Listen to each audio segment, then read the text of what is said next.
I am 78 years old, and for nearly 5 decades I carried a secret that ate at me like rot in an old beam. My name is Harold Mercer. In the summer of 1974, I was 23, and I left town with nothing but a duffel bag, a good pair of boots, and a shirt my mother had sewn a missing button onto with a needle she said would bring me luck. I went into the Cascades because I needed silence, because the noise of the factory and the steady drip of grief after my brother died in an accident had hollowed out everything I thought I knew.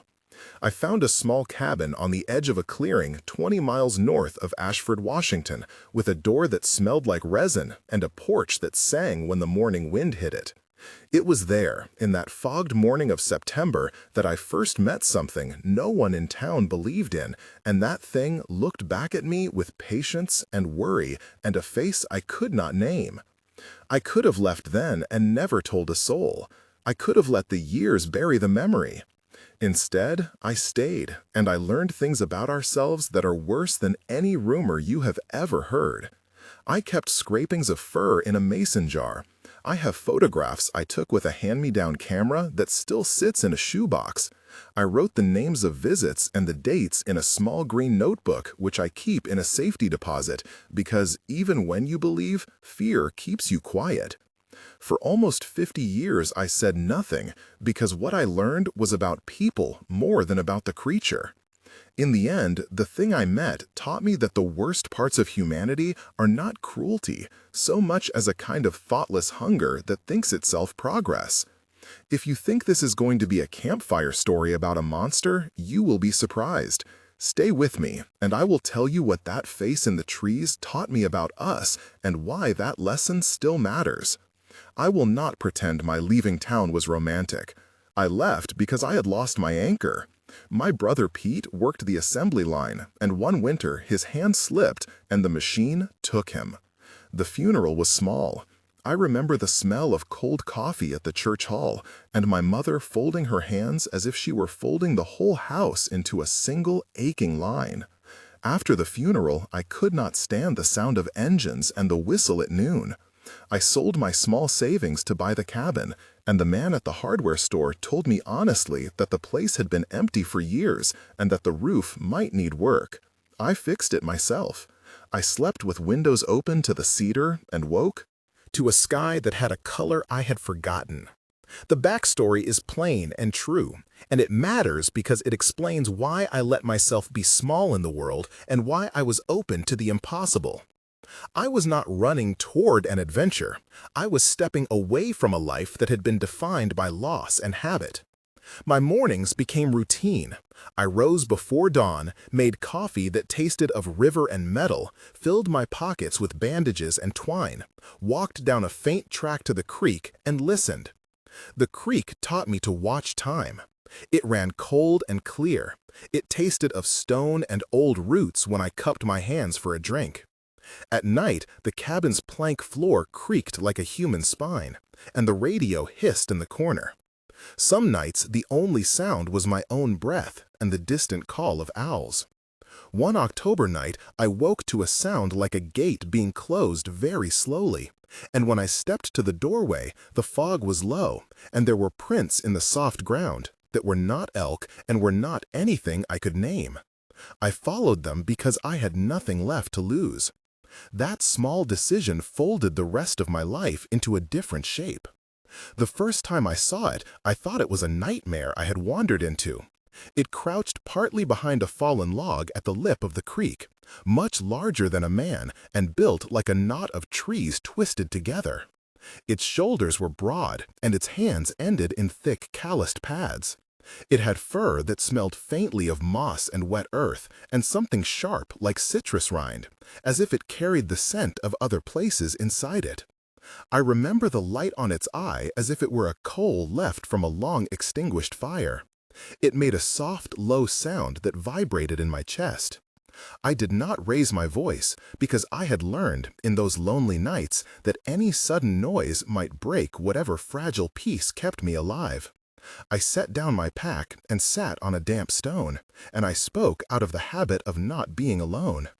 "You all right?" I said, and my voice sounded ridiculous in the fog. The thing tilted its head. It made the sound again, slightly higher, almost like the note children whistle when they hide a secret.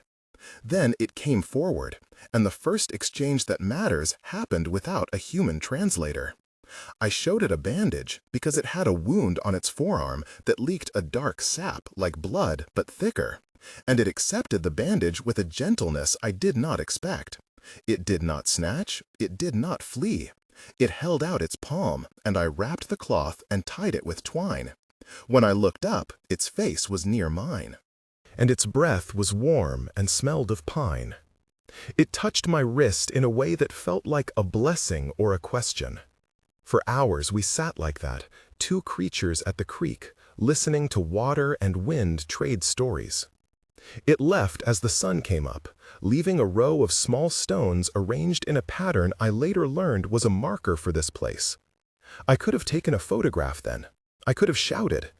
Instead, I wrapped my camera in my shirt, and I wrote the date in the green notebook, and I went back to the cabin with my heart beating as if I had run a long way. In the days and weeks that followed, I learned to read rhythms. The creature came at dawn and dusk. Sometimes it left gifts on the porch, fish cleaned and placed neatly beside the boards, or clumps of moss arranged in circles like crowns. Once it laid a small bone I did not recognize, along with a sprig of hemlock and a pebble that held a fossil impression. I pretended for myself that these were offerings or attempts at barter, and called them lessons. I also recorded the details, because people ask for proof, and because the act of writing kept my hands busy and my head honest. I kept seeing patterns in the shape of its visits and in the gestures it made when it wanted to show me something. It watched me cut wood, and it watched me cook. Once I sang an old hymn my mother used to hum, and it settled close to the fire as if the melody had meaning even without words. Over time, I tried to teach it small things, and it taught me back in ways that had nothing to do with language.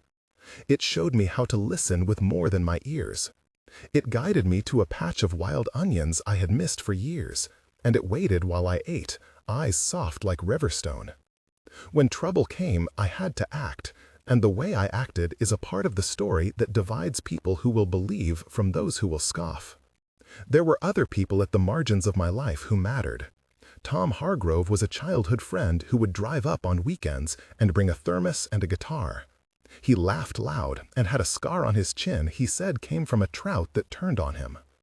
Ruth Bennett was a botanist at the State University who once lent me a book and said quietly that sometimes the old hills remember what we think we have forgotten. Sheriff Collins from Ashford was a man of few words and many questions, the kind of man who had seen towns change and who kept a list of what had been taken. Marcus Lee was a reporter who smelled of cheap cologne and ambition and who came once hoping. Dr. Priya Patel was a wildlife biologist who examined a hair sample with a patience that made me believe in the possibility of science and in mistakes in classification. Javier Ortega, who worked at the ranger station, used to bring me canned tomatoes, and his laugh was like a bell. Evelyn Cole, an elderly neighbor half a valley over, brought me soup she said would fix anything, and she told me stories about tree spirits that made my skin prickle. I will name them because names anchor you, and because the claim to truth needs more than a single voice. Each of these people moved the story forward. Some helped, some hindered, and some changed their tune when faced with what I kept. I kept careful notes of every visit, of every conversation, of every gift and every wound, because memory is slippery and paper is stubborn. The way it learned to trust was small and patient. I will never forget a particular morning when I hurt my hand badly cutting a log. The blade slipped and the cut bled quicker than I expected. I cursed and sat down hard on the porch, taste of iron in my mouth, thinking of stitches and the long drive into town. I did not expect company, but it came anyway and sat beside me, heavy as a shadow and light as a candle. I fumbled for bandages, and the creature reached for my hand with fingers thick and calloused, and it mimicked the slow motions of my wrapping. It watched closely like a child learning to thread a needle. We had a quiet exchange that lasted for perhaps 20 minutes. I said, "You have no idea what this is." It blinked. It pressed its forehead gently to my palms, a contact that felt like forgiveness or offered comfort. I said, "I am not so brave."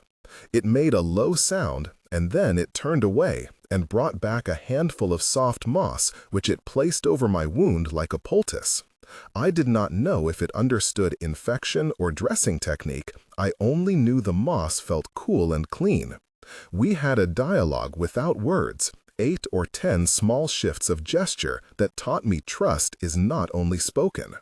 That morning, I called Tom and I told him a version of what had happened. The phone line crackled.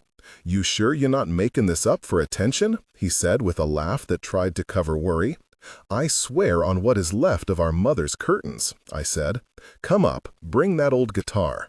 He came and he listened with his head tilted. The exchanges between us lasted an hour. He asked precise questions and I tried to answer honestly. At one point, he sat with his palms out and said, "If what you say is true, then we have to be careful." I said, "That is what I am afraid of." He looked at the trees and the hour and said, "Then do not tell anyone yet." Those 8 or 10 words that day mattered like a map in fog. As the months turned into years, our rhythm deepened. The creature taught me about the quiet ways of the land. It showed me a stand of maples that bled sap at a certain moon, and a hollow tree where salamanders nested like coins. It taught me that the world kept itself with small gestures, not big moves. Once it led me to a site where the earth had a bruise, a place someone had stripped for gravel, and it sat down as if grieving.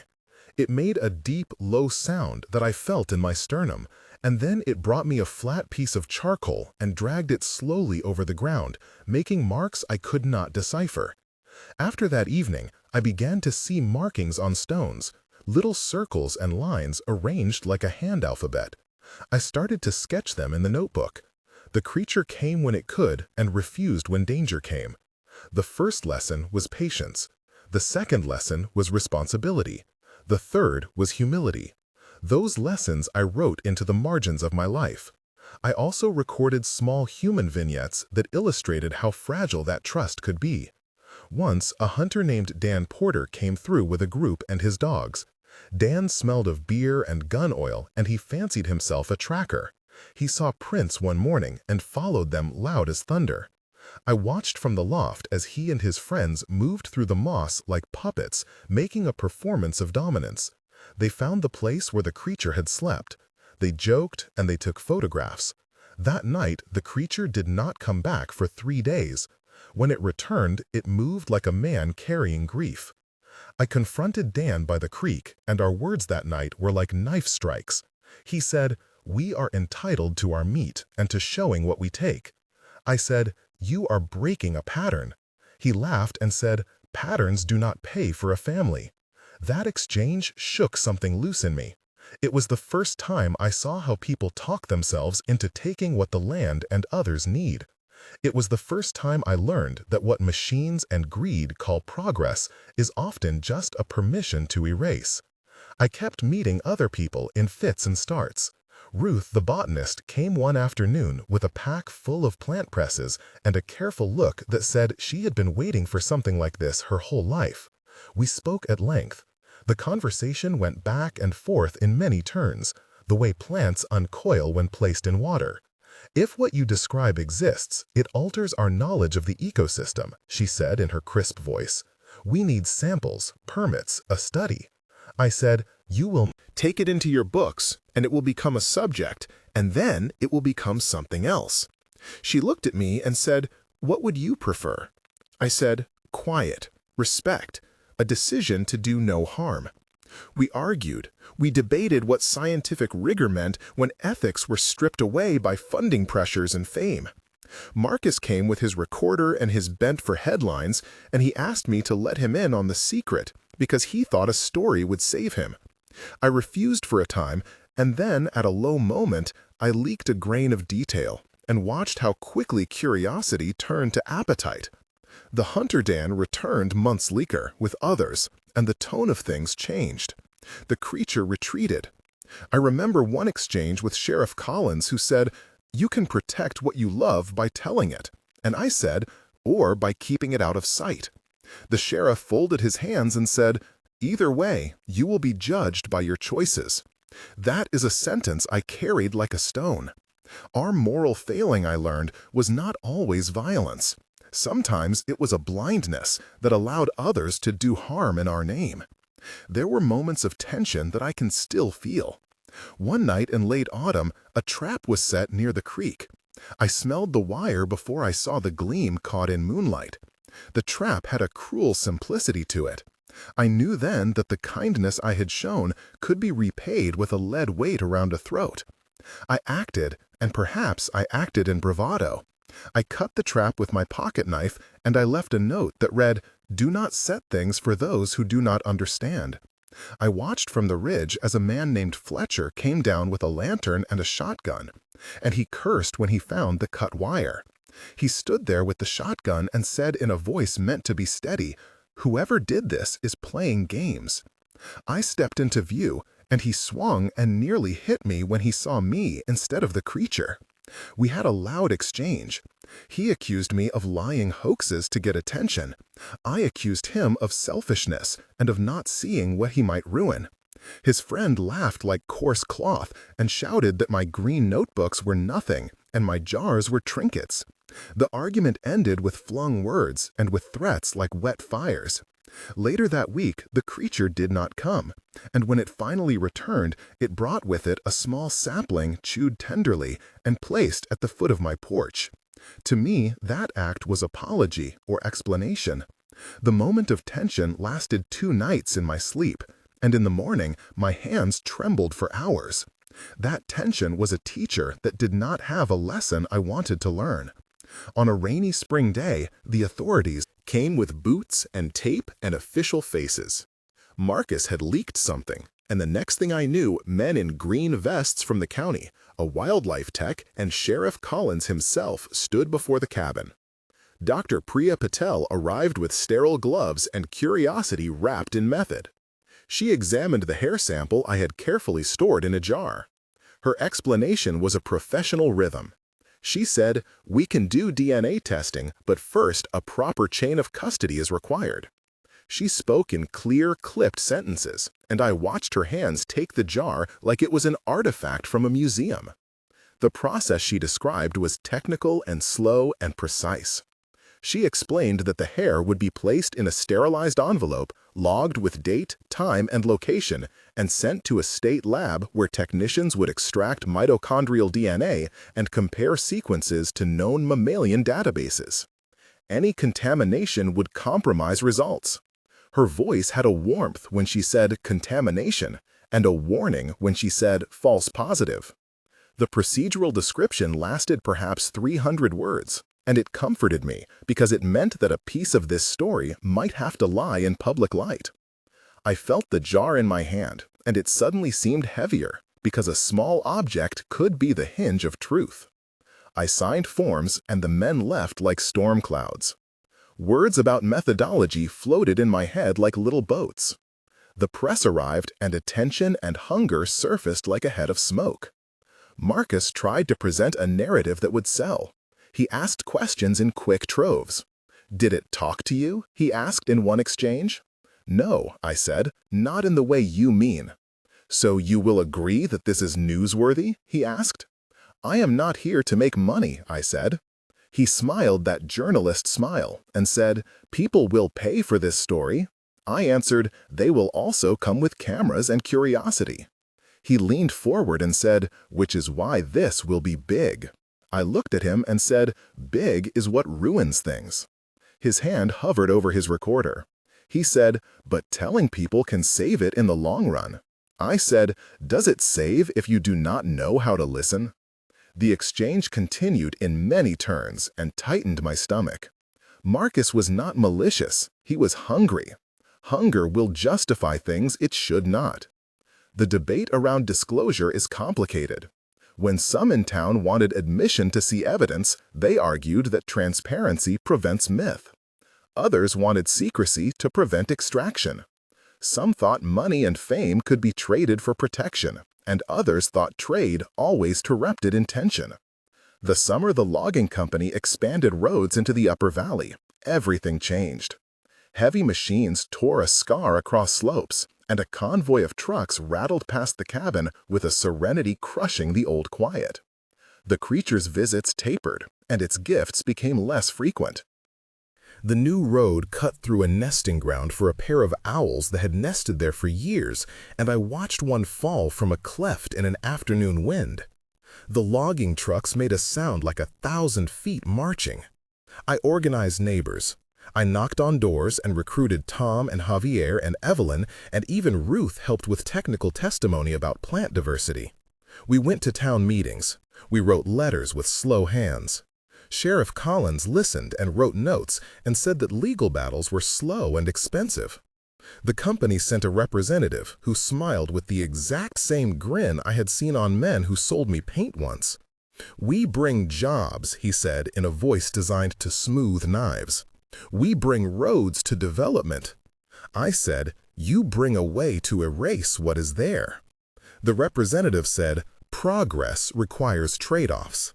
That phrase landed like a stone in my chest. The tension that followed lasted months. There were fights in the diner, there were signatures collected, there were petition boxes and town meetings that felt like ancient debates about nothing at all. Meanwhile, the creature withdrew deeper, and the community began to fracture between those who wanted the comfort of work and those who wanted the stubborn silence to remain. A few intense vignettes shaped the core of what I learned.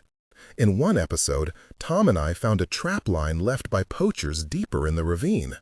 Tom cursed, and we inspected the crushed foliage and the rag of fur that clung to wire. We had a long run of exchanges that night as we debated calling the sheriff. "If we call Collins, they will put up signs and the man will just move," Tom said. "Then we remove the traps ourselves," I said. "You want to put your life in danger?" he asked. "I already live with danger," I said. We argued in the cold until our breath made clouds. In the end, we dismantled the traps and buried the wires and took the fur to Dr. Patel for analysis. That back and forth filled a long evening and taught me that solidarity can be small and hands-on.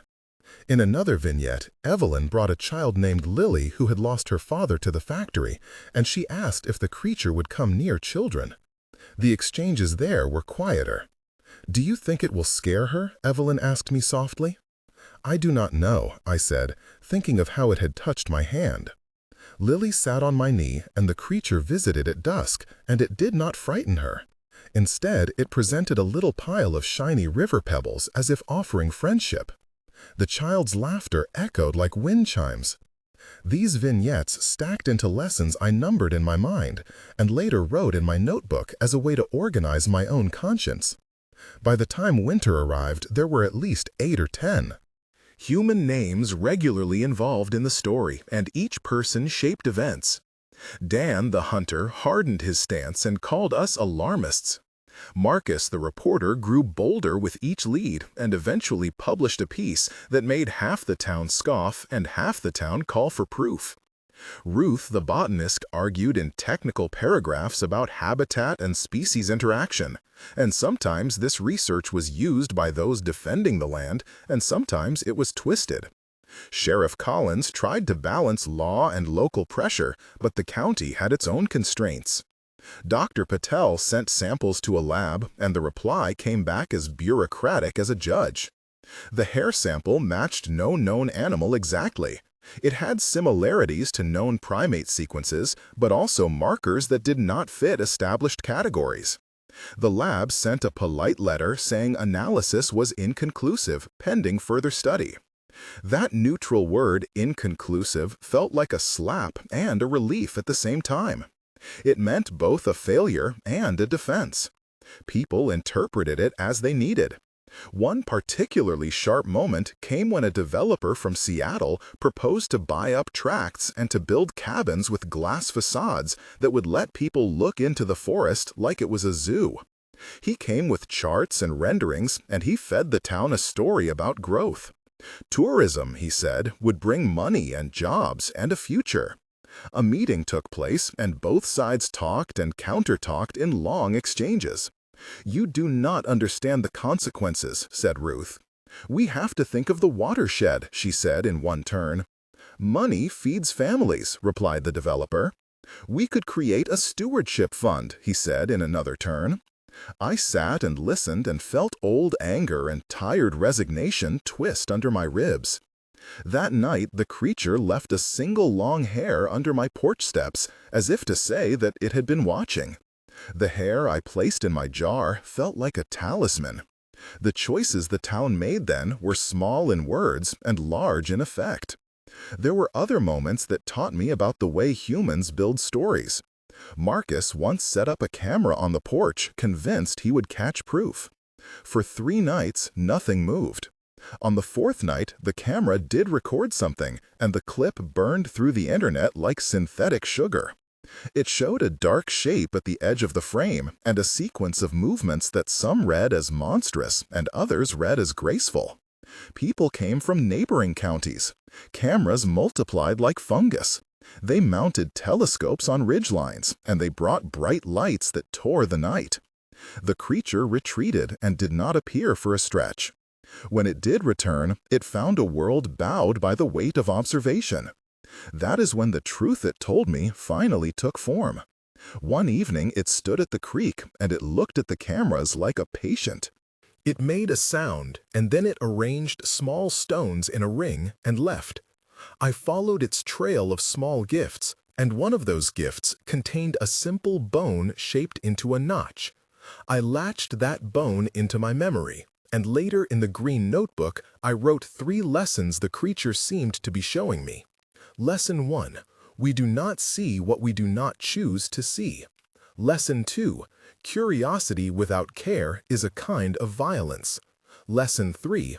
What we call development is often a decision to take more than we give back. The rupture that followed was not dramatic in the sense of a single blow. It was a slow erosion. People grew used to the idea of spectacle. The company with money slowly bought access. The man who proposed cabins found partners. Contracts were signed, and in time there were bulldozers, though at first they were always a promise.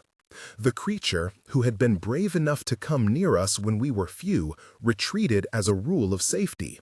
I had choices. I could stand on the porch and fight alone. I could leave the valley and let others decide. I could call the sheriff and blow the whistle loud. In the end, what hurt most was witness. I watched neighbors I had shared soup with sign leases. I saw how hunger for a better life could outweigh a remembrance of what the forest gave. The moral of this breaking was that good intentions are not a shield against the slow work of being worn down. There came a final night, not theatrical but quiet, when I sat with the creature on the porch steps and it pressed its massive head into my lap and stayed there as if to say that grieving was a work we shared. I had stitches in my hand and I was older than the first time we met. I asked it out of habit, "Will you be all right?" and it made a sound that I had long since ceased to interpret as language. Instead, I listened to it as if listening to the wind, and I felt the truth settle like snow. It was not that the creature despised us. It was not that it wanted our destruction.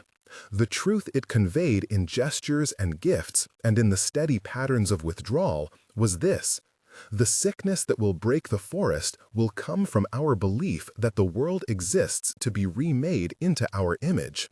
It was not a moral condemnation so much as an observation that human systems magnify small selfishness into a kind of communal blindfold. That observation is worse than any monstrous rumor, because it implies that the root problem lives inside us. We are the machinery of loss when we do not notice. I said goodbye in a way I did not expect. We did not have speeches. The last exchanges were ordinary. I tied a purple ribbon around a sapling and placed it near the path the creature used. I said, "Thank you." It touched my wrist and left a tufty strand of fur that fit in my palm like a feather. It moved away into the trees, and that was the last I saw of it in any daily rhythm. Over the next weeks, the road plans advanced in the usual bureaucratic voice, and the creature was less seen, not because it vanished in cinematic style, but because it chose different spaces, the way people change houses. Months later, someone found prints at the edge of a timbered area where the machines had not yet reached, and they were large and human in a way that made cameras overheat with speculation and tongues shout of monstrous existence. The truth gets uglier the more you look for spectacle. People will find reason to point fingers. I will not lie and say no one tried to profit. They did. But there were also people who kept vigil and who resisted in tiny practical ways. These acts mattered. 1 month after we last sat on the porch, the town felt the predictable lull that follows a small war. Machines idled. Conversations carried a new layer of fatigue. I opened the green notebook and wrote 3 things I had learned. I put a small Polaroid of the sapling with the purple ribbon inside the notebook, and I left a note telling anyone who might find it that this was a record of choices. I contacted Evelyn, and she and I walked the ridge and we cleaned up small bits of litter left by cameras. The first month was about holding. We held on to the physical things we could: samples, photos, a small clear jar with a hair in it. We also tried to hold conversations without accusation. I spoke to Sheriff Collins, and we had a long exchange about what law can and cannot do. He said, "I can enforce code, I cannot enforce conscience." I said, "Then we must be the keepers of our own conscience." He nodded and said nothing more. That first month was a practice in quiet guardianship. 3 months later, the valley had new lines one could not ignore. The company had bargained for access and installed gates in places that were functional and ugly. Some people celebrated the paychecks that appeared, and I met them at the diner, and I did not deride them, because hunger is complicated. Ruth published a brief article with technical observations about habitat fragmentation, and the university set up a committee to study the long-term effects. Dr. Patel's initial tests were rechecked, and the lab agreed to a prolonged study pending funding. The 3-month mark taught me that small institutional shifts are slow but real. The committee's letters and notes read like careful footsteps.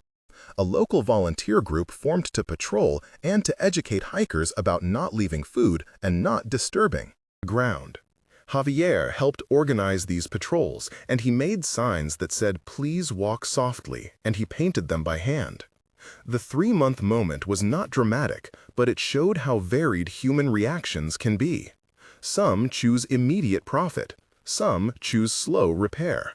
Both are human choices. 6 months after the last meeting, the story had settled into town memory with its many variations. A few people still believed with a stubborn glow. Marcus had moved on to other pursuits, but he revisited the story with a more careful eye. The creature had not been seen in the same pattern, but now and then a shadow or a footprint would be found, and it would send a blush of contradicting hope through the valley. The purple ribbon had weathered, and the sapling had grown a notch of new bark. I visited the ridge and sat and listened and felt a steadier grief and a calmer resolve. I wrote a longer entry in the green notebook summarizing my lessons, and I made 3 clear points numbered cleanly for anyone who might read them later. 1. Notice more than you assume.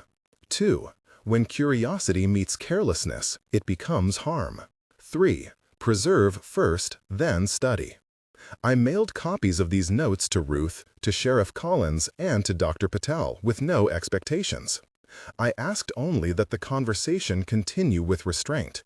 In the months that followed, I took small actions that felt like the right replies to what I had been taught. I joined with neighbors to draft a modest set of rules for visitors. We petitioned for a protected corridor, and we organized a fund to pay landowners for not selling critical tracts. The funds were small and imperfect, and they did not save everything, but they slowed the march of removal.